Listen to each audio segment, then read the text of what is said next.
हज़रत इमाम गज़ाली रहमतुल्लाह ताला अलैह मुकाशफतुल क़ुलूब में एक हकीम साहब का कौल नक़ल फरमाते हैं।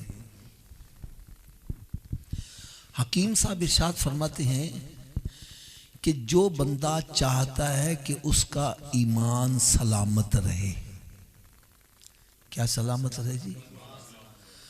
और ये बात अपने जहन में रख लो, एक मुसलमान के पास सबसे कीमती शय उसका ईमान ही है। मैं दुख के साथ एक बात कहूँगा, कई ऐसे नासमझ मुसलमान वो कहते हैं छड्डो जी असी की मुसलमान आ, साढ़े नालों ते फलाने चंगे। ये अल्फाज कभी नहीं कहने चाहिए, ये अल्फाज कभी नहीं कहने चाहिए। क्यों नहीं कहने चाहिए? एक काफिर है, सारी जिंदगी अच्छे काम करता रहता है, अस्पताल बना रहा है, सराय बना रहा है, बच्चियों की शादियां कर रहा है, बेवा यतीमों के उसने मेरा मतलब वजीफे मुकर्रर किए हुए हैं। सारी जिंदगी करोड़ों अरबों रुपया उसने खर्च कर दिया, मर जाएगा सदा जहन्नम में ही रहेगा, जन्नत में दाखिल नहीं हो सकता। क्योंकि कुरान मजीद फुरकान हमीद में रब तआला ने इरशाद फरमाया, मन आमिल सालिहम मिन ज़करिन औ उनसा व हुवा मुमिनुन फलनुहयियन्नहु हयातन तय्यबा। नेकी मर्द करे या औरत करे, शर्त यह हो वो मोमिन, उसके पल्ले ईमान होगा तो अल्लाह ताला उसको जन्नत अता करेगा। और यानी एक काफिर ने सारी जिंदगी अच्छे काम किए, मर जाएगा सदा जहन्नम में रहेगा, जन्नत में दाखिल।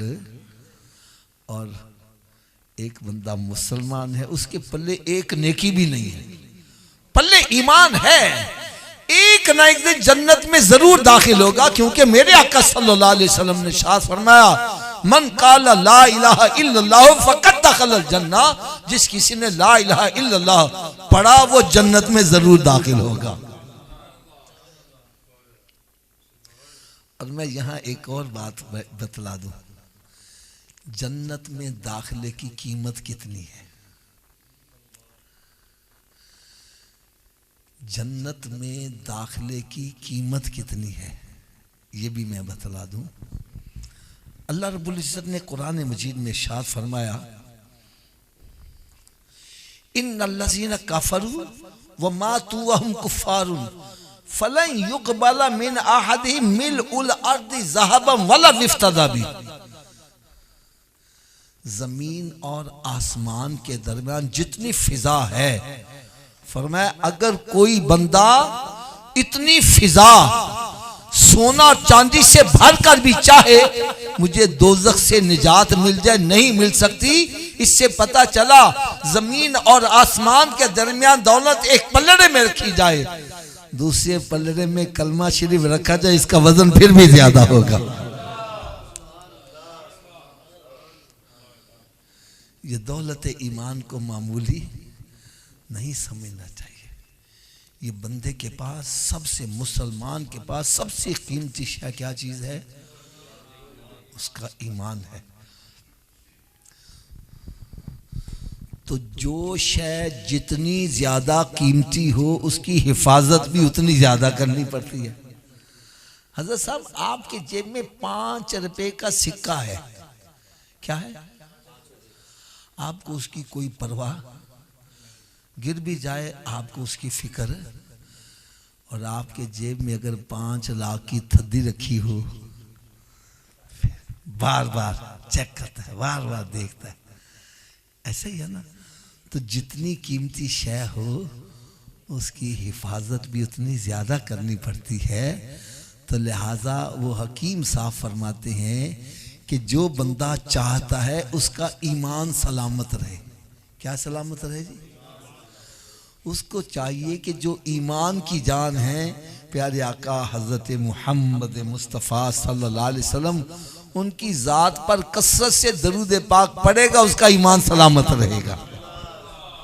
अच्छा, इंसान के पास सबसे कीमती शय उसका ईमान है। और उसके बाद सबसे कीमती शय क्या चीज है? तंदुरुस्ती। ये तंदुरुस्ती यार बहुत बड़ी नेमत है, बहुत बड़ी नेमत है। और वो हकीम साहब तंदुरुस्ती का भी नुस्खा बतला रहे हैं। फरमाते जो बंदा चाहता है उसका जिस्म सलामत रहे, बीमारियों से बचा रहे, जो बंदा चाहता है उसका जिस्म सलामत रहे यानी बीमारियों से बचा रहे, उसको चाहिए कि खाना कम खाया करे। क्या करे? मैं इसके लिए बड़ी एक आसान सी मिसाल देता हूं। ये जो तराजू है ना, तराजू कहलाते तो सारे ही तराजू हैं, लेकिन हर तराजू की कैपेसिटी अलग अलग होती है। एक सुनियारे के पास भी तराजू होता है, और एक वो भी तराजू है जिस पर बड़े बड़े ट्रेले तुलते हैं, है तो वो भी तराजू ना। जो सुनियारे का तराजू है उसके ऊपर कैपेसिटी लिखी होती है कि 1 किलो से ज्यादा वजन नहीं तोल सकते। 1 किलो से ज्यादा वजन, अगर उसके ऊपर 2 किलो का वजन डाल दोगे क्या हो जाएगा? ऊंची बोलो, खराब हो जाएगा। ठीक है ना? इसी तरह हमारा मैदा है, इसकी कैपेसिटी है 2 रोटी हजम करने की। इसके ऊपर 20 रोटियों का बोझ डाल दोगे क्या हो जाएगा? मैदा खराब हो जाएगा। आपको यार मैं एक बड़ी ईमान अफरोज बात सुनाने लगा हूं, आप सुनोगे आपकी तबीयत खुश हो जाएगी। ये जो मदीना मुनव्वरा है ना, इसका नाम पहले यसरब था। इसकी फिजा ऐसी थी कि अगर कोई तंदुरुस्त बंदा जाता तो वो बीमार होके वापस आता था। एक हकीम साहब ने हिकमत का कोर्स किया ना, तो उसकी दुकान चलती नहीं थी। उसने सुना कि यसरब की फिजाई ऐसी है जहां पर बंदे बीमार होते हैं। उसने सोचा मैं वहां जाके दुकान खोल लेता हूं। इत्तेफाक की बात है, जब वो वहां पहुंचा तो मेरे आका सल्लल्लाहु अलैहि वसल्लम की वहां जलवा गरी हो चुकी थी। अब वो यसरब से मदीना मुनव्वरा बन चुका हुआ था। अच्छा, उसने दुकान खोली तो देखा उसकी दुकान चले ना, दुकान चले ना। उसने किसी से पूछा यार यहां बंदे बीमार नहीं होते? कहने लगा जी पहले होते थे अब नहीं होते, पहले होते थे अब नहीं होते। कहने लगे अब क्या हो गया है? कहने लगे जब से सरकार सल्लल्लाहु अलैहि वसल्लम तशरीफ लाए अब यहाँ की मट्टी में भी शिफा पैदा हो गई।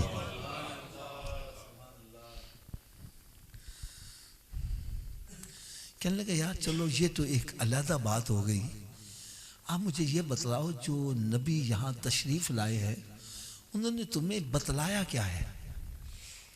कहने लगे उन्होंने हमें एक नुस्खा बतलाया है। ये सरकार सल्लल्लाहु अलैहि वसल्लम का नुस्खा पल्ले बांध लो। वो नुस्खा क्या है? फरमाया उन्होंने इरशाद फरमाया जितनी देर तक सख्त भूख ना लगे खाना ना खाया करो। हमारी तो तुंदे जा रही हैं खाने, फिर खाने पे खाना, खाने पे खाना। कहता जितनी देर तक सख्त भूख ना लगे खाना ना खाया करो। और जब भूख लगी खाना शुरू कर दिया, अभी भूख बाकी हो तो खाना छोड़ दो। भूख रख के खाना जिसको हम कहते हैं।